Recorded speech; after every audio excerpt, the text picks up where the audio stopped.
Hello, and thank you for joining today's Panorama Angle. I'm joined today with Carl Heisterman, Senior Manager of Business Strategy and Business Process Management with Panorama Consulting Group. Carl, thank you so much for joining us today. Thanks for having me, Samuel. No problem at all. Can you tell us a little bit about yourself? Sure. Like I said, my name's Carl Heisterman. I'm a almost 30-year now veteran of business process management. I started in manufacturing in the early 90s with total quality management. And since then, my whole career has been as an internal consultant, helping people do whatever it is they do better, right? Helping them look at processes and see how to improve them, how to re-engineer them well. There's a lot of change management in that as well as business process. There's a lot of systems and data knowledge as well as business process. So, we always say that stuff's all interconnected. It's all about process, people, data, and technology. And so that's what I've been doing my whole career, and that's what I do for a living, and that's my passion. That's what I love, is helping people look at how they do stuff and do it better. 30 years. That's quite a breadth of experience. Yeah. And I don't even know if it was around for 30 years. I know what Six Sigma was done by who? Motorola, right? Started in the 60s. Yep. Yeah. So where I came through was first total quality management, which is really based on lean, and that came more from Deming's stuff. But I mean, so many people have contributed to this entire capability and set of methodologies. Total quality management basically turned into lean. Lean takes those same things and adds on to it.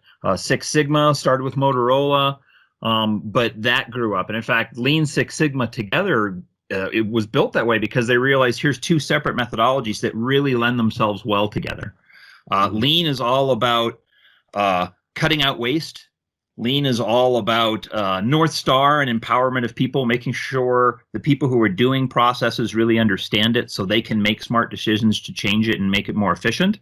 Mm-hmm. Six Sigma is a very data and statistical designed approach to remove variation. So Lean works very well at cutting out waste and get everyone together. And then Six Sigma works very well on really fine-tuning stuff to remove variation to make things tighter. And that's why those two methodologies really lend themselves well together. Okay.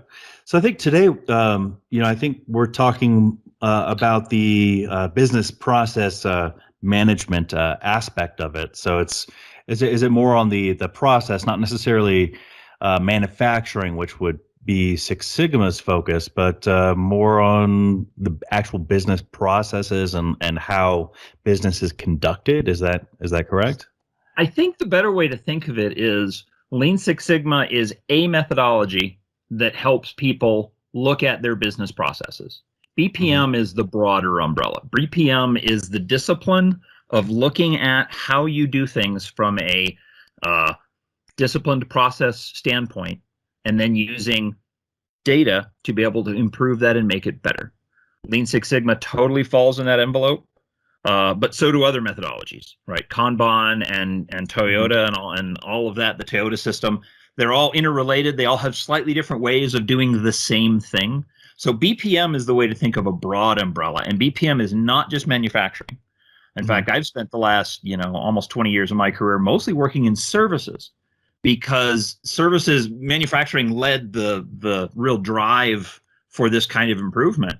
But people immediately started realizing that we can use this for, banking and data and everything else. So it really is a broad way of looking at whatever. And that's why I try not to get too wound up in the methodology. They're all good, and they're all different ways of approaching it. It's what's appropriate for what your problem is and who your culture is. So I've spent my career learning a lot of these methodologies and filling my toolbox. But okay, so business process management is more like almost like an umbrella term to have all these different things. So you have like you said, your toolbox, and inside of it you could have, a hammer drill, a regular drill, just a angle grinder. Just depends on what problem you're tackling. But the business process management is more like the actual box that contains everything. Is that exactly? A great way of saying it. It's the what you do and the why you do is business process management. The how you do it, that's the methodologies and tools. Okay. So now you work with Panoramic Consulting Group. Previously, if I'm not mistaken, you worked in, you said services, and I just want to clarify, was the banking industry, isn't it? Is that right? That was my most recent engagement. Yep. Okay. So with Panoramic Consulting Group, the main focus is on enterprise resource planning software, so ERP systems. How does business process management work with what you're doing in ERP? Well, and that's an interesting point, is because number one, you'll find most businesses are having to, and excitingly are, blurring the line between manufacturing and services, Mm-hmm. right? Even if you make widgets, if you have to go out and repair those widgets or go out and install those widgets, well, there's a service side to that, right? It's Mm-hmm. not just manufacturing things anymore. So that's good, right? The line is becoming blurred. The ERP tools nowadays have tons of stuff, project management and things that are very much service and people driven, not just a machine cranking out screws, right? Mm-hmm. So although ERP software is what a lot of our clients come for, what their problems usually are usually around, like, well, I have difficulty with getting data to be able to manage my work, or I have difficulty being able to do things amongst my processes. There's a lot of reasons why they might come to us. Mm-hmm. All of those reasons have a business process piece of it as well as a technology piece. Now here's where you'll see, my little bit of bias here. I think of everything as a technology. Sorry. It's really about the process side before technology. Any technology you have is supporting a process. One of the things we always say when we talk about ERP, right, is it's not really useful to automate with software a bad process, because now that software will be much faster and efficient at generating bad results, right? And we don't want that. Right. So we talk about have a good process, then automate that with your software. And that's why we drill. This is about process, people, technology, and data. It's not just technology. And in fact, we one of the things that we bring to the table that a lot of other people don't is it's not just a technology choice, right? We're not just doing selection. We're going to help and take a look at how you do things, help you perhaps re-engineer or improve what you've done before we go ahead and carve that process into the stone of code, So would you say that you need to do something about your business process, obviously before you even select a software, or do you do it while you're selecting a software? When is the best time to actually perform any kind of business process management task? So now is where we come into theoretical versus practical, right? In a Right. perfect world, you should be constantly improving your processes and figuring out better and better ways. And hopefully, like in a continuous improvement environment, if you had that built, that's what's going to drive your need for software. More and more, you're going to say, oh, we've built this new process, but the software can't support it, right? Mm-hmm. But from a practical standpoint, people often haven't done that. And they may not be able to afford to do that because sometimes when they come to us, they're already on fire, right? They're already in so much trouble. Like, oh, geez, we really just got to get the software in. So that's why we have to be flexible on where do you do this process improvement. The most risky is you can implement the software and then do process management afterwards and then fix all your problems. But that's risky, right? You're going to be bringing over and automating poor processes. Mm-hmm. In a perfect world, you should do all of your improvement work that you can early and then bring in your software. The reality is usually somewhere in between. Yeah, I mean the thing is that, I mean, if you put in a software, you've customized it or configured it to support those bad processes. So really, I mean, wouldn't it just increase your costs trying to change it after the fact? Absolutely. Yep. But so that's why we say we have to have that practicality. We're going to constantly say, look, at a minimum, I mean, I think the best answer for most customers is a little bit of a blended thing where you go, all right, how about we do some prioritization exercises with you to find out the things that are the worst. Mm-hmm. Then we fix those as quickly as we can. So that way, when you're implementing the software, at least the 3 big things that are on fire, we've re-engineered and are ready for the software. And then maybe I can do more work later. But, it really depends on where the customer situation is and how bad they are at the moment. Well, I mean, if you don't have your processes figured out and you select your system and then you're trying to figure out how to improve your processes, you're gonna have this issue where you may have actually selected completely the wrong software because Yes. and so what? You're gonna implement a completely new software and have to select a new one, or you're gonna have to spend a lot of money configuring something that maybe it's gonna cost a lot of money and it could break future upgrades for that software. Yep. And you at a minimum, you're going to be adding more work. At worst, you might paint yourself into a corner, right? You may find yourself, well, the software I chose, now I've picked a software, I've implemented that software. Now I want to change. That software may not be able to support it. Now what? Now we're building workarounds, which is what probably got you in trouble with your previous ERP in the first place.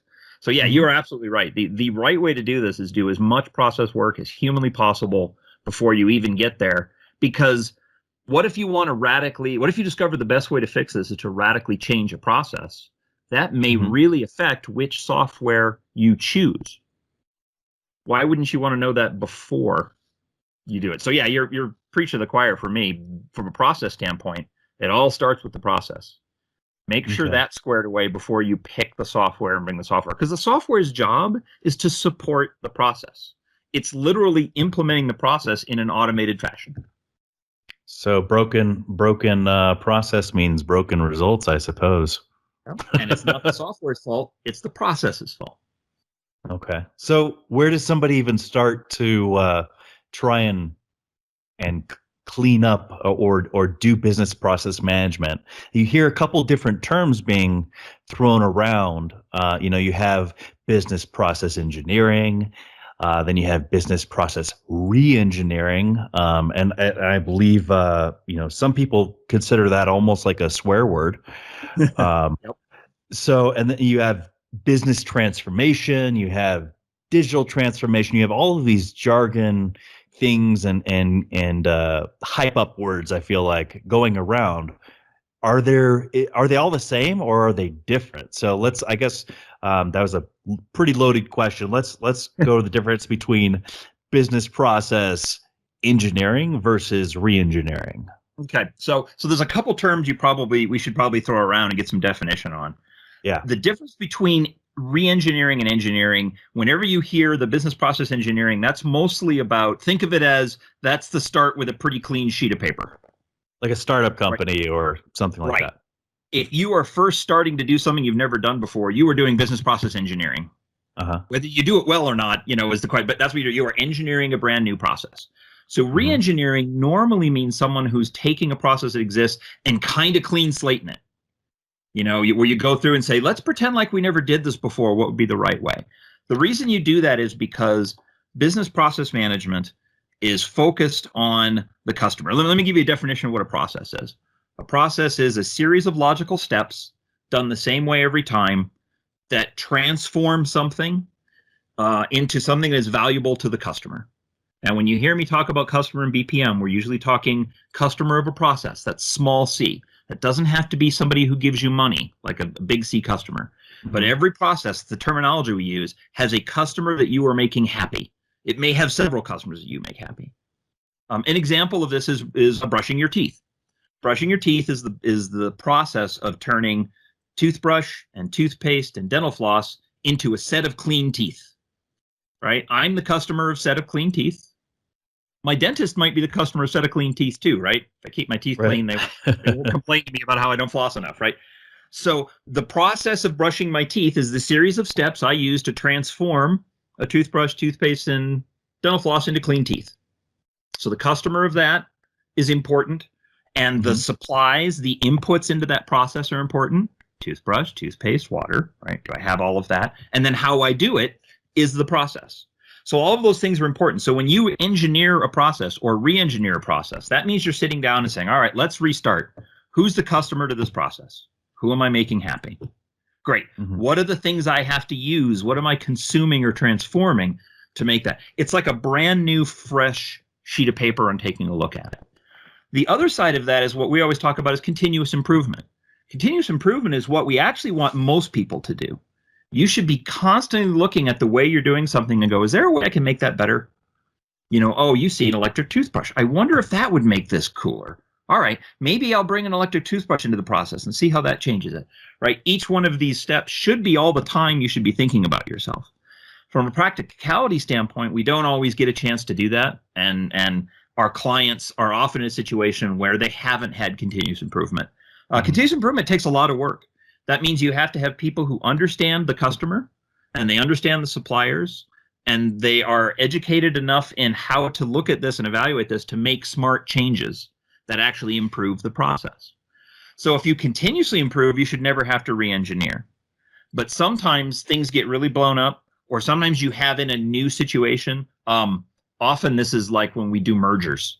If you have two different companies coming together, they're both billing, right? They're both doing accounts receivables. But group company one is doing it slightly different than company two. We may need to come together and standardize.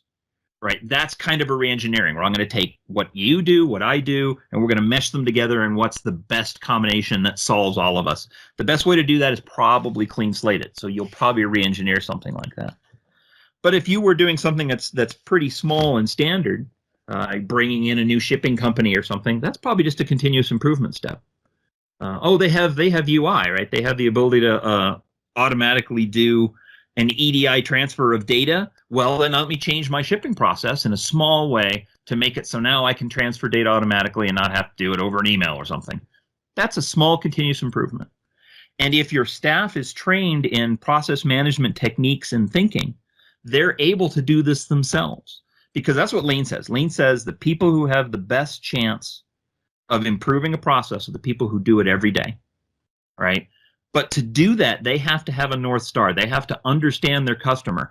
If they're just mindlessly going through steps and not knowing why, they're never going to be able to make it better. So a lot of Lean is making sure the people who do the process understand the why. That's what process thinking is about. So that's the two things, right? Re-engineering and continuously improving.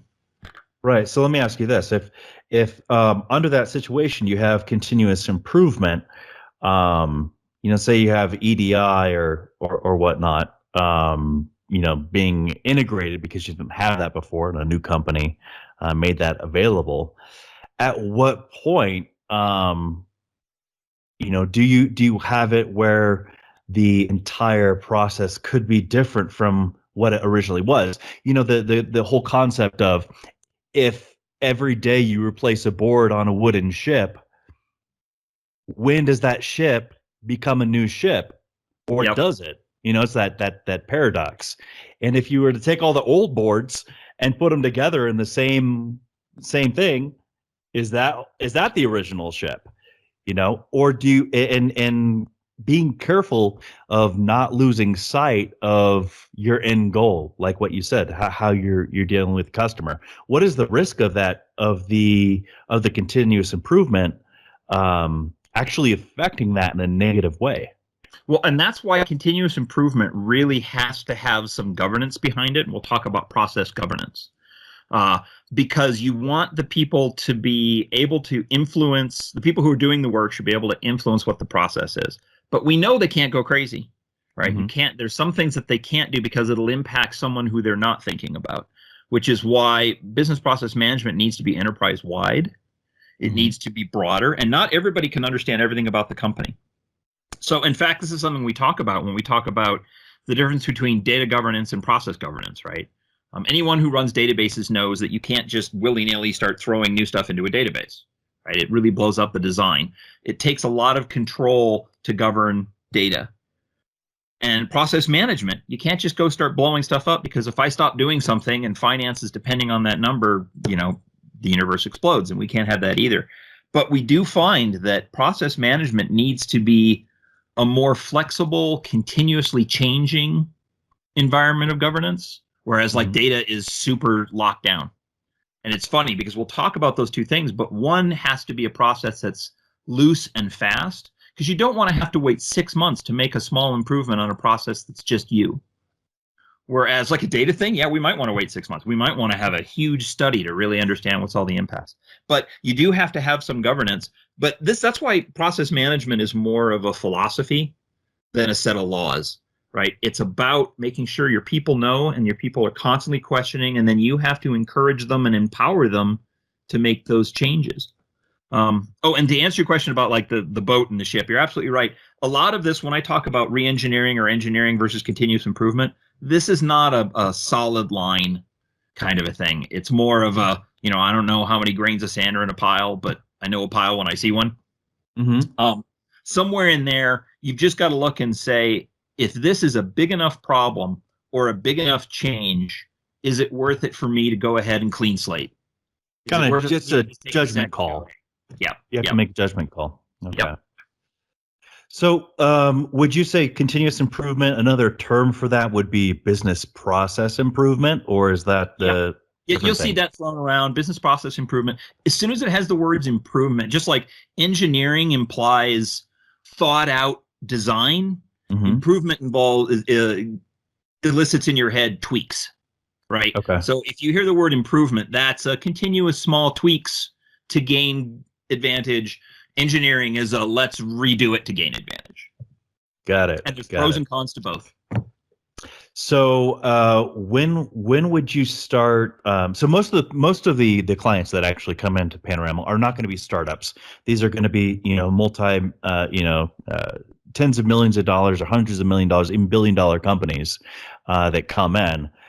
Obviously, they're not engineering, because a lot of times they're set and they're coming in to select a new software. So they're going to be re-engineering. So can you walk me through the thought process, or the process to actually, when you first come in, how do you tell this company this is what you need to do, and how do you define or discover what kind of things that you need to do as a consultant?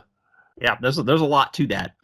So obviously the first thing you do is you have to ask a lot of questions and listen a lot, because to begin with, we have to know why they came here. Right. If they're coming and saying, I think I need to re-engineer stuff, or I think I need new ERP software or something, there are pain points that underlie that. And people always come with a solution in their head. Right. They come to you saying, I know what I need new software.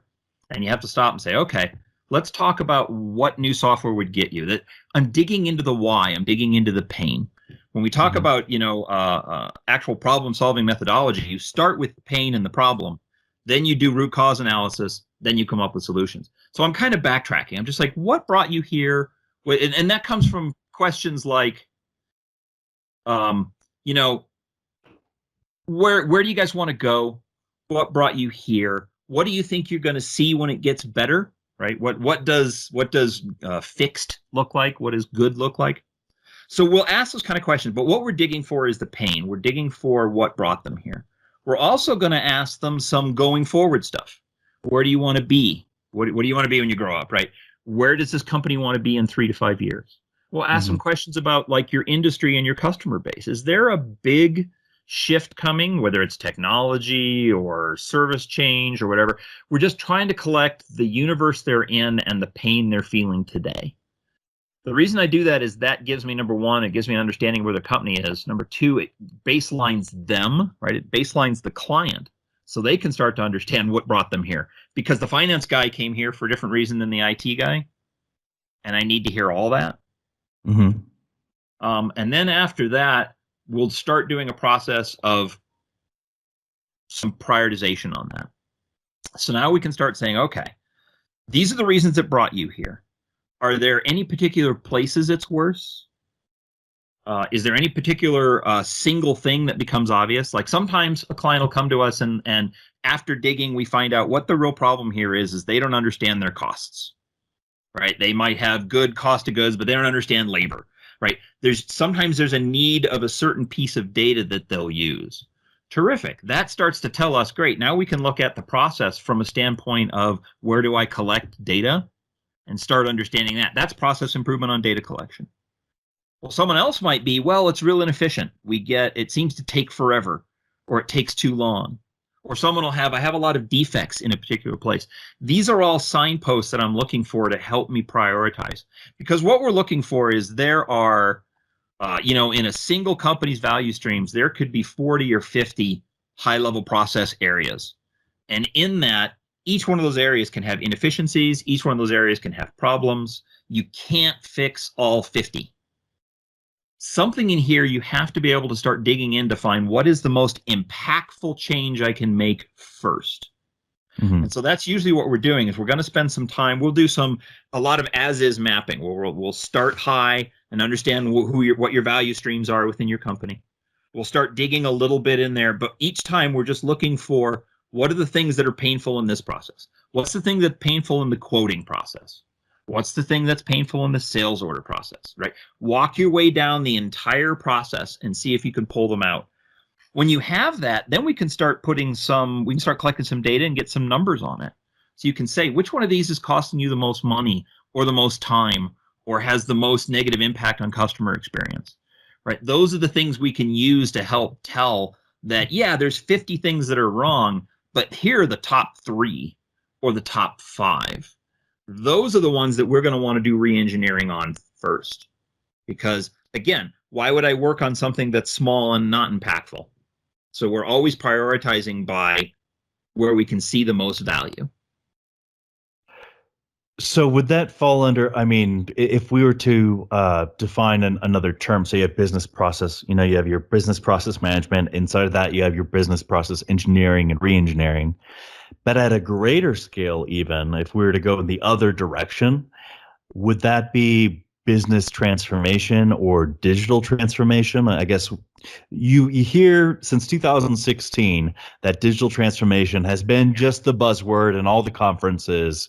And there's not been a really clear, concise definition. Everybody thinks it's something that is different. So everybody's giving different definitions depending on who you are as an influencer in the software industry.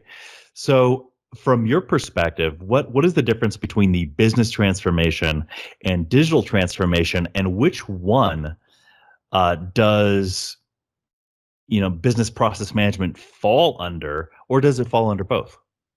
So here's where, and you'll notice we had this kind of conversation a minute ago about semantics with improvement, Yes. Continuous improvement, and engineering, right? I always look at the verb improvement, small tweaks, right? Engineering, designed to get a final result. Transformation means doing things different, changing into something that you weren't before. So part of the problem is, you're right, there's a lot of buzzword on this. And a lot of people would like to transform, but don't. Whether they can't or they're afraid to or whatever, right? Some industries don't necessarily lean themselves terribly well to transformation yet either. Depends on what you're doing. But to be a transformation, it's got to be transformative. It has got to make you distinctly different than what you were before. It's got to be a metamorphosis of some kind. So when you talk about business versus digital, so first of all, remember, I'm a process guy. Mm-hmm. It's all process. And anything that you do that's digital is supporting a process. And anything that's a process is supporting the business, right? You can't disconnect digital from business. If you are doing something digital that doesn't help the business, then that's a waste of time. So no matter what, it is all business transformation. Typically, when someone says digital transformation, that means they're saying something about technology that's going to be transformative. There's something about technology that's going to make us have to change. It's like the way you interact with your clients. Right. Usually that, but sometimes it's not. Sometimes it really is internal. But for example, one of the things that's been a big revolution in financial services is financial services always used to be companies who thought of themselves as people who give financial services. They have to change that now. What they are is technology companies that happen to supply financial services. That's a subtle shift, but it's a big one, because it makes you go through and say, look, what's not important is just the fact that you give loans or leases, but it's the fact that you are a technology company who happens to deliver loans or leases, because your customers now need this to be there.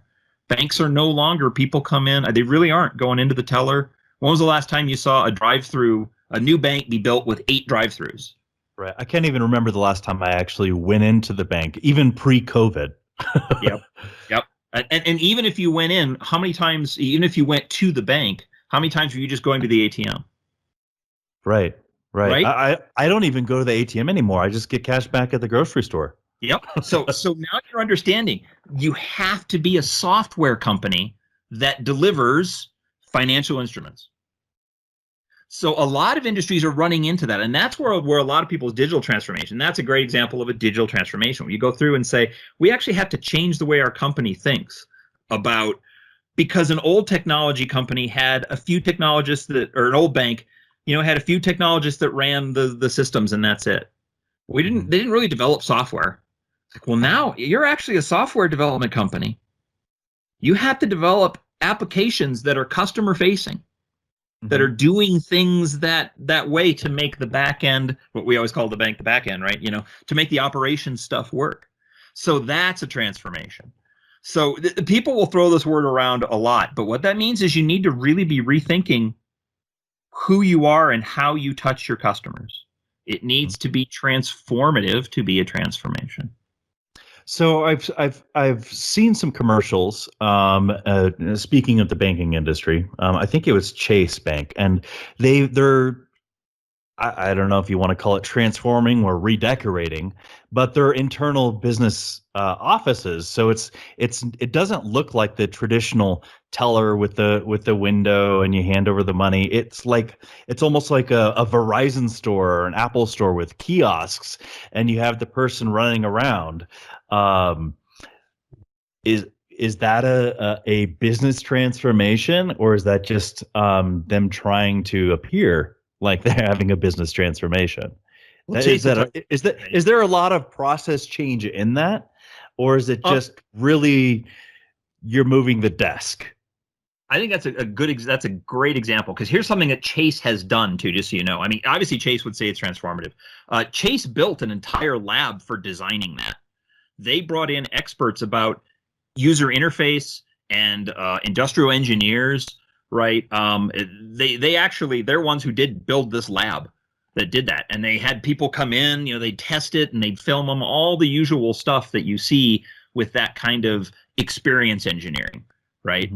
That is transformative. That's someone who's going through and saying, let's rethink what a bank is, and let's rethink what that customer experience is. So that's where you go. That may not be a process impact at all, but it certainly is a customer experience impact. Because you're right. Once you've gone to the kiosk and you said remove $20, from a process standpoint, it's exactly the same. Right. But it is a customer experience chance, and there is a process in all of that. My favorite is I'm a Wells Fargo customer, and you walk into the bank. I've done it to get currency. There's a person with a handheld device who walks right up to you and says, "Hi, how can I help you? Where can I set you? Oh, I need to do this." Fair enough. That's Bob over there, and he's already waiting for you. If you give me your name, I'll put it in there, and it'll already be in the system, right?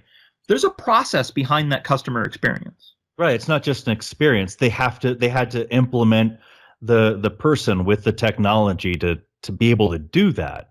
Yep. There was there's an improvement, process side to that. There was a technology side to that, and there was a data side to that entire interaction right there. So how long would you say something, we'll just use that example. You have to do your research and your studies to make sure it's going to be effective and get the results that you're hoping for.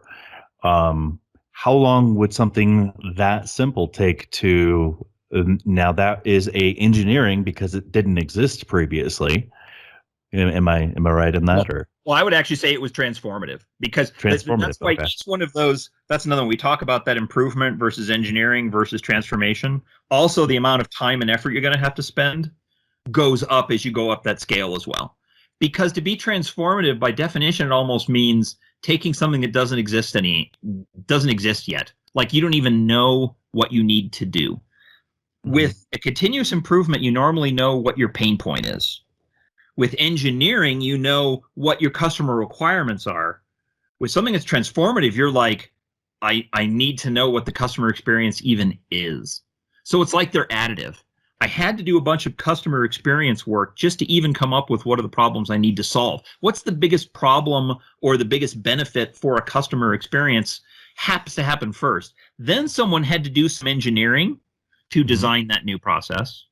And now that it's rolling, in 6 months, someone may come up with a clever idea to make it even better, right? That's the life cycle of something like that. There's a transformative part going, let's just think out of the box and say, what's the craziest thing I've ever done?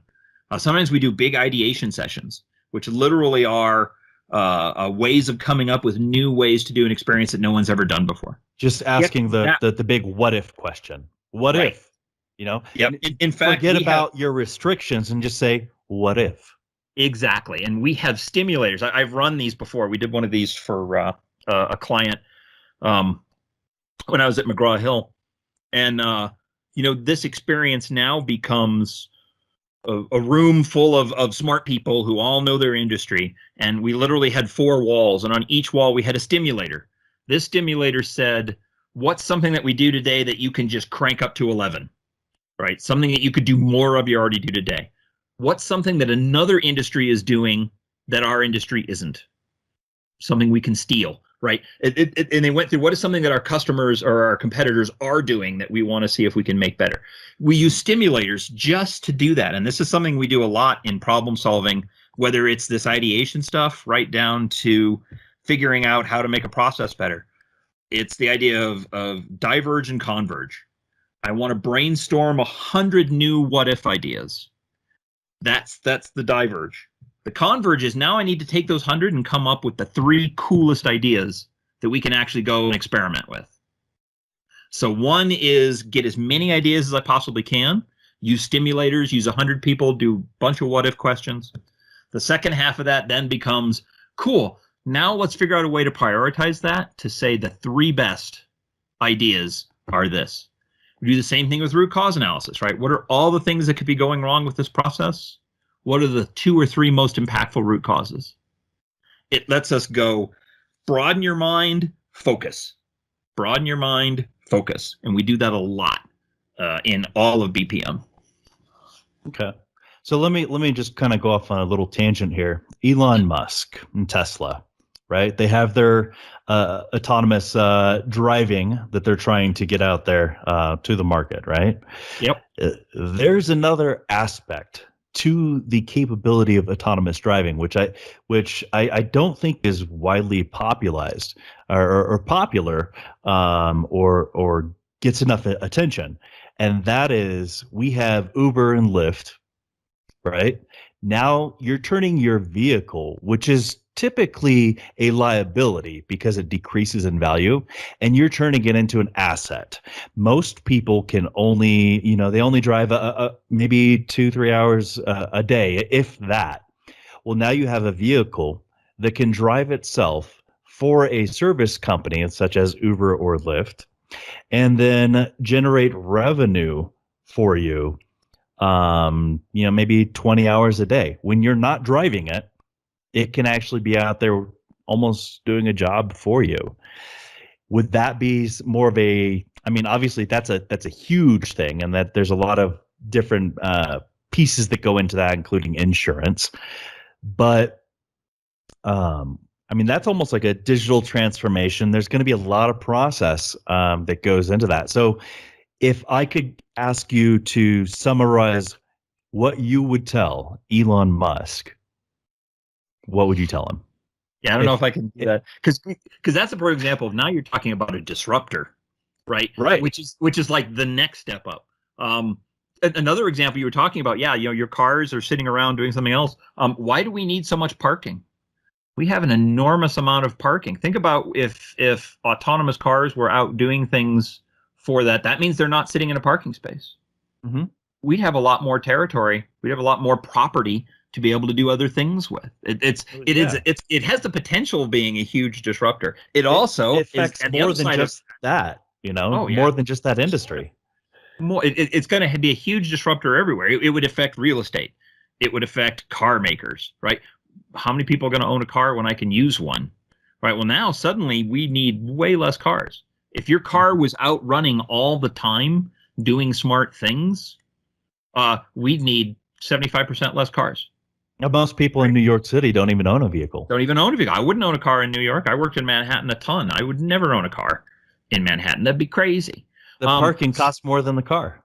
Exactly. And like you say, and then for the number of hours I drive it, plus the fact that traffic is crazy. But you see what I mean? That is a massive disruptor. And because it's really cool and disruptive, it's also incredibly complicated. Because you think about all the things, it's not just the technology. Once you have the technology going, that's just the first piece of this. You hit on a bunch of stuff. Insurance, people in ownership, the automobile industry in general. All of these people are going to be disrupted. It's not just the technology to make a car be able to drive autonomous. Another thing that you run into, one of the big negatives of it, is it's very hard to have an autonomous car run with non-autonomous cars. Right. This would be a simple problem that already would have been solved if everybody's car was going to be the same. Where it's struggling is where it interacts with us crazy people, right? Because we make decisions that they can't figure out. Oh, the Denver drivers, yeah. Right. That's where it runs into trouble, right? But yeah, what do I say to Elon Musk? I don't know. That is so out of my realm of disruptiveness. It's almost like my expertise and capability is helping people cope with that disruptor. I don't even know if my brain can handle generating disruptions like that, right? So my job's to help others deal with what Elon Musk comes up with. Right. So what the effects that he has, we're helping them.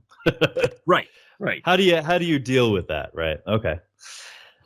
So all right, so we had business process improvement, reengineering, continuous improvement. Let's we haven't talked a lot about that. I want to touch on it a little bit more. So, you said you're making little tweaks to a process. Maybe instead of an email, it's something that's like an automated script that sends the email for you, right? Something just as small as that could be considered a continuous improvement.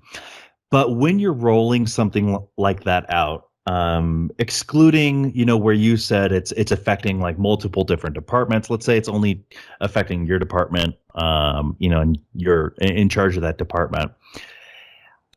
How does one go about doing a continuous improvement and getting the approval from executives or whatnot to actually make those tweaks? Or do you say, hey, are we going to maybe we can run this on a pilot program just to see if it works, just to test it out? How do you what's the best way to go about that?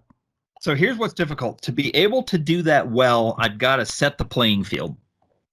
For this to work well, we have to have a set of people who are knowledgeable about their process and are empowered to be able to think about it, right? And that is a cultural shift that's pretty hard to do.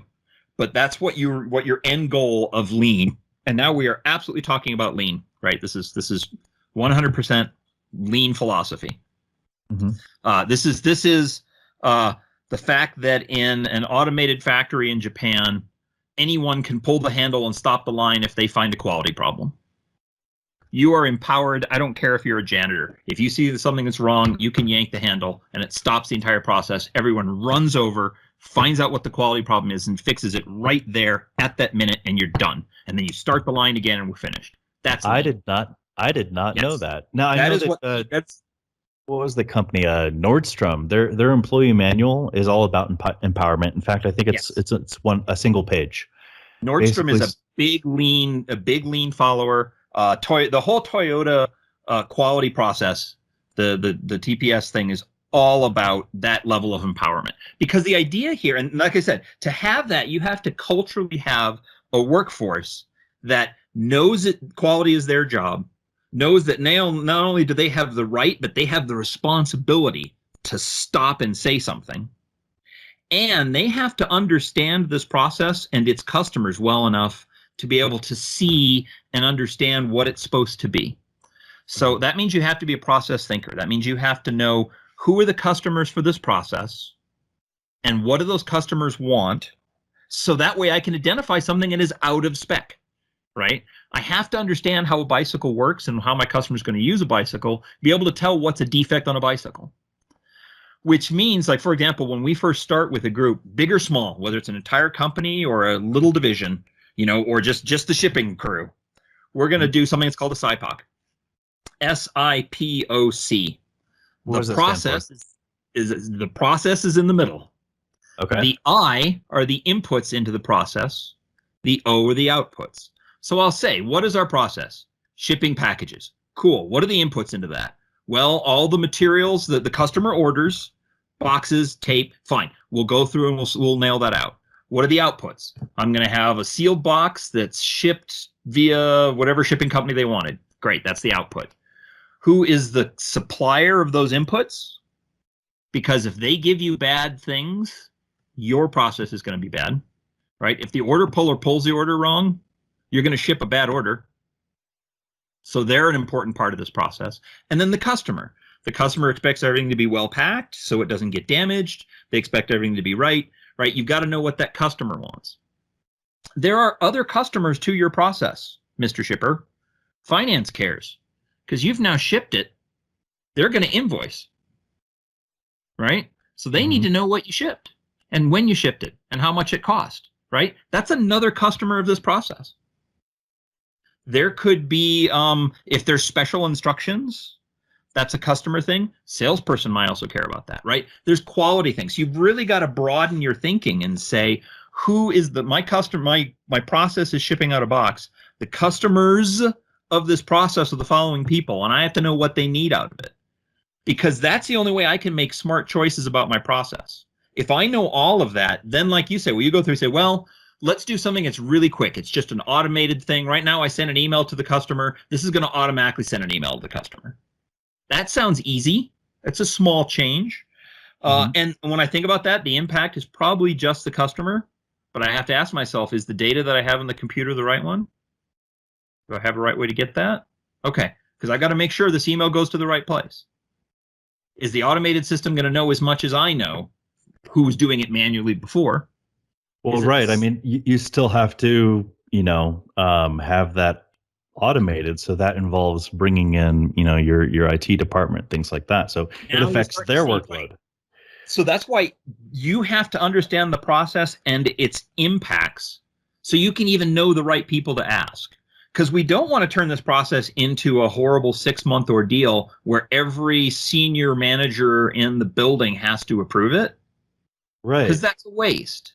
This is a small continuous improvement. And maybe I'll make a big continuous improvement and I need to identify, here's the ones that really do need to be touched by everybody. And here's the one that just need 3 people to go.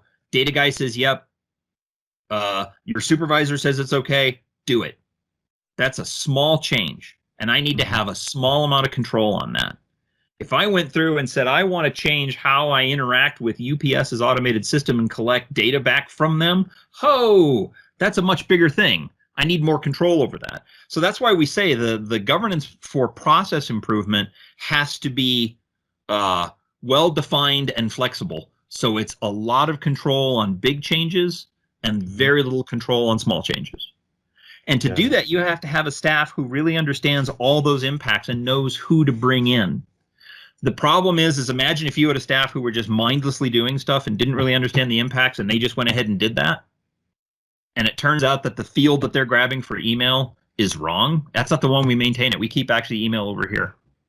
And now they're sending out all these great emails they think are telling the customers, and the customers are going, I just had a package show up and I don't know, I didn't even know it was shipped. Right. The person in the process didn't know. It's not that they were stupid. It's because they didn't know.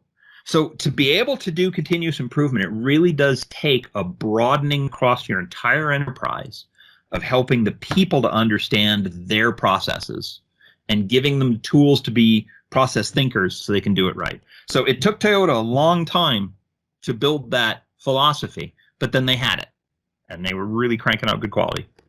And then they started outsourcing things. Stuff got a little crazy. That was called SIPOC, Supply, Input, Process, Output, and Customer. Is that correct? Right. Yep. And it's the best. Would you say that the best way to tackle that is actually to work backwards from the acronym? So deal with the customer, figure out what their output should be, what the customer wants. Then your output. Just working backwards from that. You have just hit one of the big BPM arguments. Some people call this COPA, right? COPIS, customer right. output. But so I am a flow guy who tends to think you get something, you catch the ball from somebody, you transform, I pitch the ball to the next guy, right? Mm-hmm. So that's why I tend to find when I teach this and when I use it, Mm-hmm. it's easier to talk to people and say, what do you get? Because usually they know they at least know the inputs, right? Mm-hmm. The first thing I'll say is, what's your process? Blank. Great. What are all the things you need to do that? They're good about that. They can list out all the things they need. Awesome. Then I'll go, what do you produce? Let's talk about the shipping. What do you need? Oh yeah, I need an accurate order, and I need good instructions, and I need an address so I can make a label. Fine. That's the stuff they need. You ask them, what are the outputs? Oh, I make a package. It's like, great. Do you send any data to anybody? Do you send a packing slip to someone?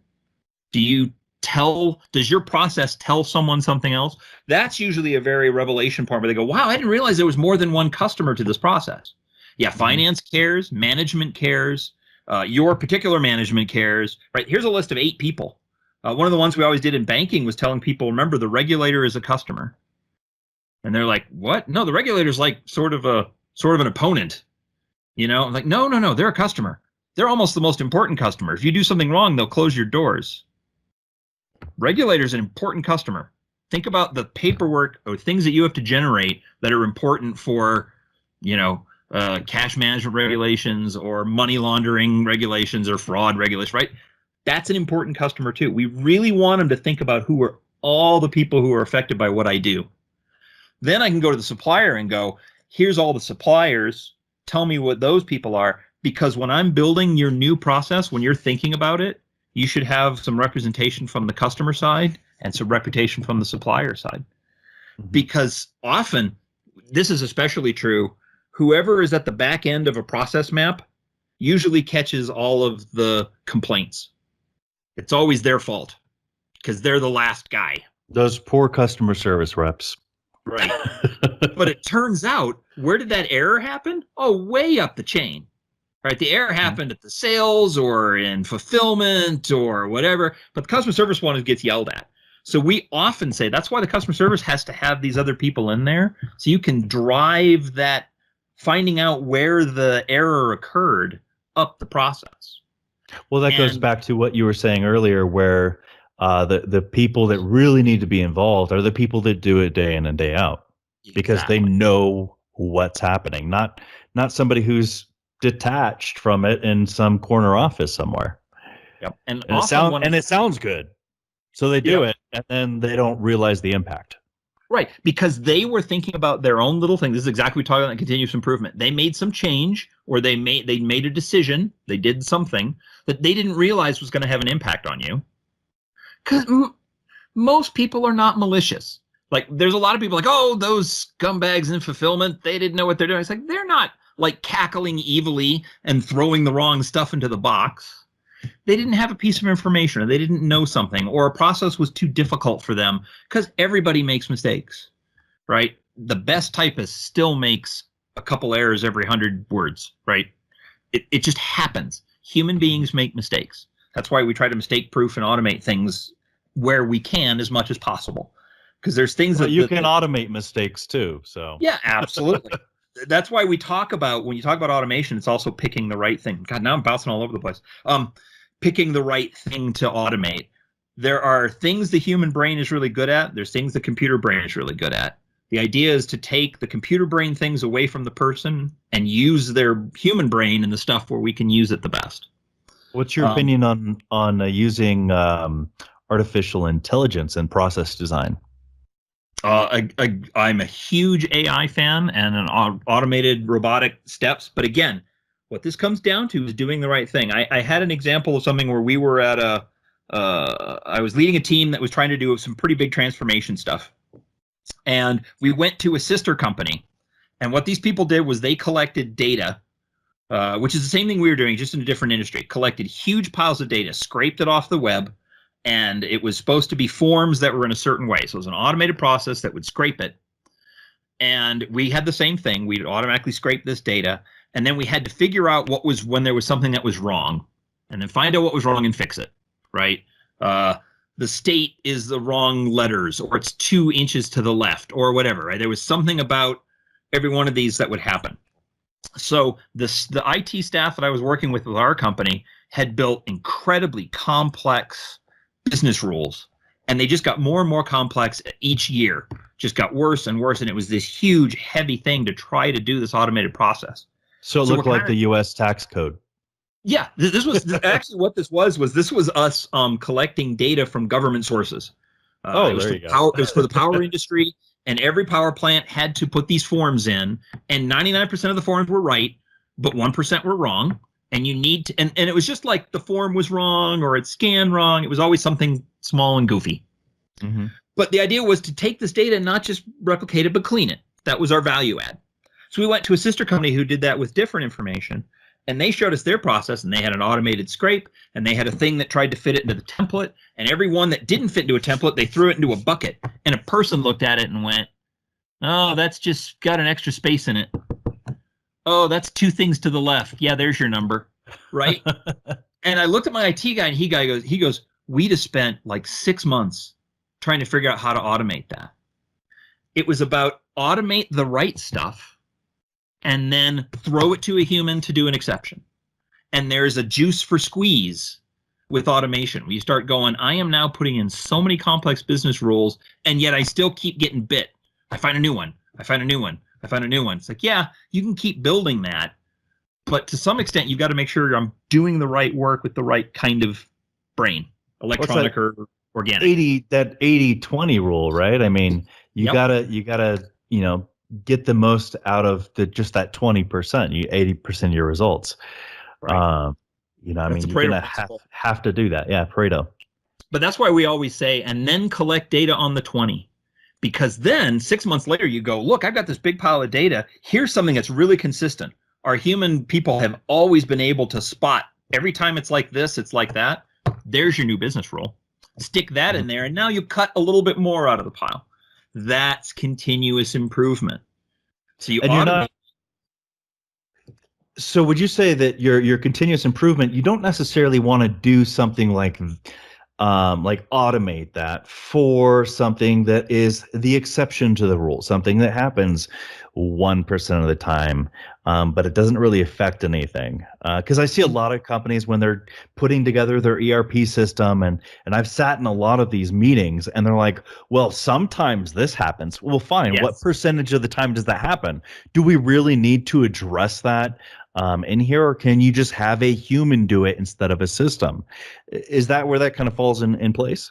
Exactly. That's what we call the difference between solving versus exception handling. Mm-hmm. When you've got the 1%, am I really going to design my entire new process solution around the 1%?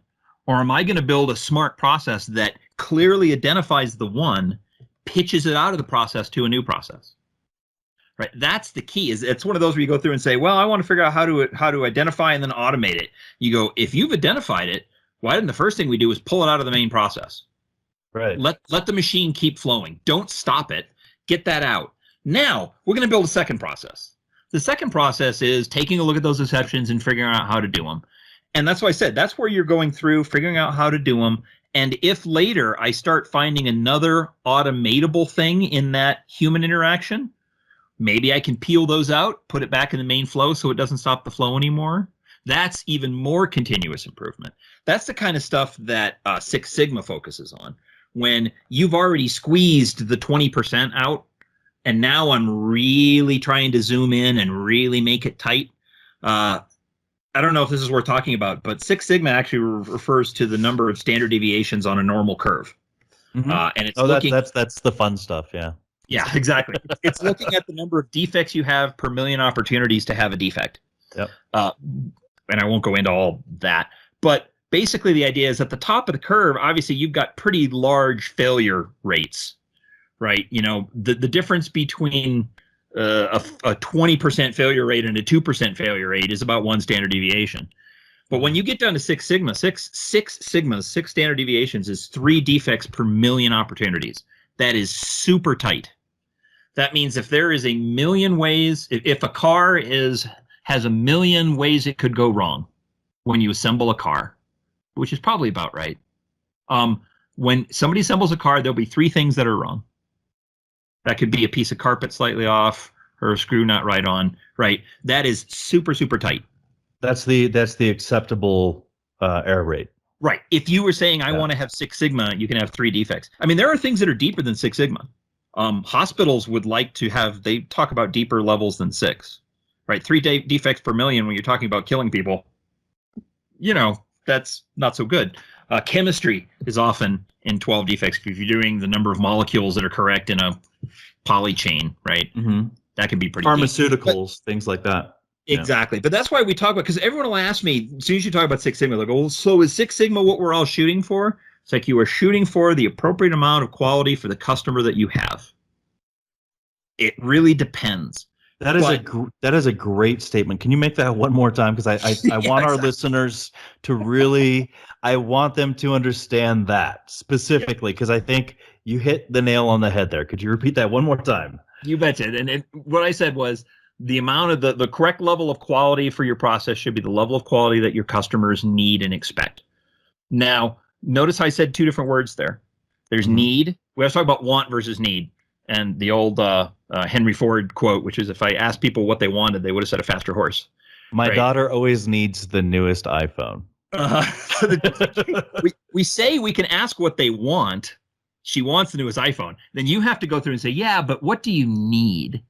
And so we use both of those in there because there are times when, especially if you're a disruptor or you're trying to get ahead, you actually want to give something the customer doesn't want yet, right? Because you're trying to be that disruptor. You're trying to be ahead. Everything Apple developed in the 20th century or 21st century was an example of that. If you had asked me in 1995, how much music would I like to have? You go, it would be nice if I had like 2 or 3 CDs worth of music, right, like available. That'd be cool. If somebody came to me and said, how would you like to have your entire music library for your entire life available on a device the size of this? In your pocket. I'd have been like, you're crazy. Yeah, I think that's the when Steve Jobs actually presented the iPod, or no, it was the iPhone, I think in 2007. He said it's a phone, it's a MP3 player, and something else. It was like a computer. It was like basically 3 things in your pocket, and everybody's just kind of mind blown with that. And those are disruptors. And so that's why sometimes if you're in that industry, then that's what you're shooting for. But that's why I say, so the quality level is something that you as a company have to decide, understanding your customer and understanding where your industry is going. What's the level of quality that's appropriate? Because just because what your customer says he wants today doesn't mean that shouldn't be what you shoot for. I remember I was working for a company that had a fulfillment of an electronic product. Like, I've bought it, I've paid my money, now please turn on the service. Took 11 days. Wow. Which is insane. And so the team came to me and said, we'd like to drop that to 2 days. And I said, shouldn't that be 5 minutes? But I couldn't break them out of that. They were like, whoa, that's just too crazy, man. All right, I ran the project and we got it down to 48 hours. But I kept pushing them. I'm like, okay, but next should be 2 minutes, right? This is crazy. There's no reason you shouldn't be able to make that better. So it really is, your company has to understand your customer, your industry, and know where you're going and say what the right level of quality is. But even if you've reached the right level of quality, I'm continuous improvement guy. Shouldn't you make it a little better? Shouldn't you make it a little faster? Shouldn't you make it a little cheaper? Can we just keep chipping away all the time? And then when you have something big and disruptive, we'll do big and disruptive on it. But all the time in the background, I'm chipping away, always getting a little better, a little faster, a little cheaper. Right.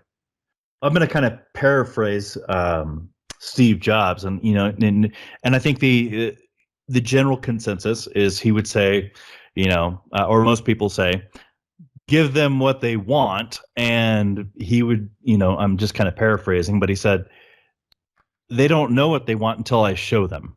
Exactly. So essentially, you have your quality of the product blow their mind, and they're going to be a dedicated consumer for your product, or a dedicated partner for your company if you blow past any expectations that they actually had set forth in the first place. Yep. But now you're talking about, now we're going to get into the Kano model, which is something you should look up, Kano. The Kano model talks about how there's different business models. And one of them is that, right? Which is they didn't even know they needed it and you blow their minds up. Right. The other one that you're probably used to thinking of is the bell and whistle one, right? We have these 4 features. Ooh, my competitor has these 5 features. Oh, I better add this 6th feature, right? The better than the Joneses. Just doing one better, and it's Right. just it's this dumb chase, and I feel like it's a waste of time. Why not blow the competition out of the water? Well, but here's the thing to think about. The third part of the Kano model is the super efficient part, where it says you should be fulfilling the customer's need, and if you fulfill it anymore, it's of no use. My favorite is accurate billing. Inaccurate billing makes me unhappy. Accurate billing makes me happy. Super accurate billing doesn't make me any happier. So wasting time on super accurate billing doesn't really help. So that's why we say those are 3 different models of running your business. Solving problems that don't exist. Right. Why would you do that? That's expensive. Right. So the first one is the must-have, and that's an industry I unfairly pick on the screw industry, right? But that's making screws. What's important about making screws is making them exactly good enough and no better. Mm-hmm. And so that business is all about efficiency. It's all about delivering exactly what the customer wants and nothing more and no waste. The next one is the like to be, right? The nice to haves. That's the bell and whistle. I'm ahead of the next guy. Oh, well, the next guy's ahead of me. Now I'm ahead of the next guy, right? That takes some money and some development to add a little bit of value. And then the last one is the Steve Jobs one, which is like they didn't even know they needed it, but now they need it. It's insane. We can't operate without our phones now. Can't live without it. Yeah. All of those business models are perfectly viable, but they're totally focused on different things. Their profit margins are different. Like the screw manufacturer, the profit margins are very small, but it's all about volume, right? So that's 5 to 7% land. The next one is your 10 to 20%, right? If you can get the new next thing and stay ahead of it, awesome. You'll make more money. But if you can come up with Steve Jobs, oh my gods, you'll make 40%, 50% margins. But not everyone can do that. So what's important is making sure you understand that how you manage the bottom line is different than the middle line, is different than the upper line. And you'll notice that product development across a long life cycle travels down that line. MP3 player is a perfect example. When Apple released the iPod, that was a mind-blowing, insane thing. And they made iPods, and they made a ton of money out of iPods. Then they started having competitors, right? So now you had the Microsoft Zoom, Dell had their version, and then you started having Chinese knockoffs and things like that, right? So you can see that business model, once you had competitors, shifts. Now, I've got to have a bigger capacity. I've got to have a larger hard drive. Well, now I've got to have it retrieve stuff faster and be able to take more shaking, right? There was a check of that. Now they're cheap. You can get them as a prize from your bank for opening a new account. Right. And I think Apple's response to that was, well, we'll just take it and it's no longer just an MP3 player. It's also a phone. Right. Or it basically says they really stopped making iPods. Yeah, I think I have one in my desk drawer that I haven't used in like 7 years. And I could be wrong. I don't know if they make them, but that's not a big piece of their division anymore. That's why Apple, that's one of the reasons that Apple was always so cool then, was they were very good at going, once it becomes this red ocean thing, I'm going to let it go. I'm going to now focus on my next new thing, which is the smartphone. I'm going to focus on the next thing, which is a pad, right? That's what they were great at, was being able to stay in that high level. And once it got competitive, and then once it got commoditized, I don't want to play in that. Because that's 2 different business models. You have to have different marketing. You have to have different R&D. You have to have different things. And so that's an important, thing to think about when you're a company, is where do I live and where do I want to live? And where do we want to be? Can we be disruptor? Because that's the hard part about Apple, is Apple now needs to be a disruptor on everything they release. They tried to do it with the watch, and the watch didn't catch quite as well as the other ones did, right? It's My hard. wife has one. She doesn't wear it. It's hard to hit it out of the park every time, Yeah. right? Now, the point is your profit margins are so insane, you can do that. You can try stuff and know that some of them aren't going to work. But that's why it's very difficult for a company to, as a business management team, to have that kind of insane disrupting and be super efficient. So let me ask you this. For continuous improvement or re-engineering tasks, what if you were to put a percentage on the amount of efficiency that you gain from either continuous improvement or a process reengineering, and those can be very different, what kind of gains are you looking to make that makes it worth making that change? That's a hard one because by their nature, a engineering project should get you more value because there's more value to get, but it also takes more effort. It's really hard to put money on the continuous improvement things, even though they're real, because they're often so small. Well, they're a cumulative effect, right? Absolutely. The one we were talking about, say you had that shipping company who now no longer has to have a person type in an email address. Instead, it automatically pulls it from the customer record. Okay. What did I save? 3 seconds of transaction? 3 seconds of transaction adds up. That's a time study, right? Yep. It's a time study, and I can figure out what that's worth. And the amount of effort it took was 20 hours, maybe. It's a small man-hour thing. It had a small value. It totally paid for itself. I bet you if we calculate out. Over time, that's going to, 1,000 packages, 3 seconds. I can go ahead and do the math real quick, right? There's no doubt it was valuable. And we can and probably should record that value. But by its nature, it was quick, it was fast, it was cheap. We did it. It gained us a little bit. It's a quick win. Mm-hmm. Sometimes the re-engineering stuff is that long slog to victory. We do this thing, it's called a payoff matrix, where if you came to me and said, here's 20 improvements that we think we can make in our process, which one should we do? We do we'll get with the team and we'll say, let's talk about how valuable this improvement would be. I'm not talking about how much it costs. Just think about how valuable this is to you, to the customer, whatever. Scale of 1 to 10, right? 1 means not very valuable. 10 means insanely invaluable. Mm-hmm. And I'll put that, say I did them on Post-its, and I'd stick them on a board, 1 to 10, big piles of them. Then you go through and say, great, let's talk about how hard these are. 1 is really simple. 10 is insanely difficult. We can define 10 difficult as time, money, whatever, but something is like, how hard is it? Mm-hmm. If you do that, and now you take each of those Post-its and go, great, now this 10 value, how hard is it? Oh, that's like a 10 hard. Okay, it's up in the upper right corner. You do that for the whole pile. Now what I have is a matrix. Cut that into 4 pieces. The top left, which is the very valuable, easy to do, those are the gems. Do those right away. Oh my God, why wouldn't you? It's right? like a return quadrant. Exactly. It's cheap and it's very impactful. Do that right away. Usually there's not many of those because people often grab them, but if there is, do those first. The top right and lower left quadrants are the next ones we look at. Lower left is easy but small impact. And the big ones are really hard but really impactful. You should be looking at both of those and balancing them. The lower left is quick wins. Top right are your giant projects of doom, right? Mm-hmm. You should have, as a company, a mix. Do some quick wins to give some people some value and get yourself some wins right now, and then do a big project. If you concentrate all on big projects, you'll never finish one. If you concentrate on all small stuff, you'll never really have an impact. So I always say you want to balance. Do some small stuff, do some big stuff.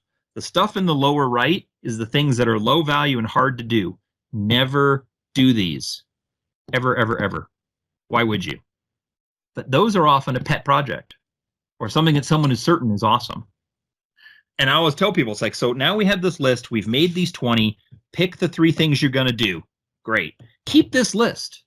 This is an ongoing prioritization list of things that are to be improved by your department. Mm-hmm. In 6 months, come back and do it again. and in 6 months come back and do it again. Because you might find a thing that was of low value and hard to do. Well, as you wait, maybe the value goes up. Maybe the universe has changed and suddenly it's more value. Maybe suddenly the customers are demanding it and they weren't before. Maybe there's a better technology that can make it happen. It could change either way. It can change on the value side. It can change on the technology. Maybe when we brought in our ERP, suddenly these other three that were really hard suddenly became super easy because we have the infrastructure in place to be able to help do them. Suddenly they change on the chart. Now they've come into the queue of, hey, fix me next. Mm-hmm. So that's one of the things that we do in continuous improvement is you should always have that list of junk we want to try to nail, stuff we want to try to fix. All right. And we covered a lot, and I feel like we could just keep talking, but we have our listeners. We want to respect their time. I want to respect your time. We can always come back to this. I think there's so much so much more we can discuss, the specific examples, really dig into the different methodologies. You brought in Six Sigma, Lean Six Sigma, Kanban, SIPOC, and we could really dig into each one of those. And I think we will. I think it's really interesting to me. So I come from more of a IT and software side, so this stuff is pretty fresh to me. It's just really interesting though. Yeah. Well, and I think this is one of those where if listeners have specific questions, they should send it to us and we can do it. And it's funny, you talk about software development, Agile as a methodology for it. Agile was developed by a bunch of software developers who said, gee whiz, Lean is doing a ton for manufacturing. How can we take those principles and apply them to software development? Mm-hmm. So Agile is basically Lean for software development. And I've done tons of that stuff too. I was running a software development in the early 2000s. I was running a group, and I accidentally did Agile before I knew what Agile was. Because they're Lean principles. It's the same thing. When I finally learned Scrum, I went, oh, yeah, I did like almost all of these. Yeah, you had your sprints and. Yep, but I was doing 1 month sprints. I was having conversations with my product owner about making a backlog. I would do a demonstration with. I literally did all of the pieces. It's like, see, it's Lean. It's the same stuff, just tweaked to fit this particular industry. Nice. So I could actually know more than I think I know. Yep. And just maybe the terminology may be different, but that's what it comes down to. Exactly. So if our listeners do have questions, I would direct them to our website. It's panorama-consulting.com, and just click on the contact button. They can also just email us, right? Like you said, to info@panorama-consulting.com. And I think we should definitely come back with another session and just really dig into this stuff. It's been definitely a pleasure having you today and discussing all these this business process management aspects of the ERP industry and how it can apply not just to ERP but in business as a whole. So definitely thank you for your time, Carl. You bet. It's been a real pleasure. I can talk about this stuff all day, so I'm happy to come back. All right. Well, we'll definitely have you back. Well, thank you so much. And everybody, thank you for listening, and we'll see you next time. Everybody. Yep. Thanks, Samuel. Thank you.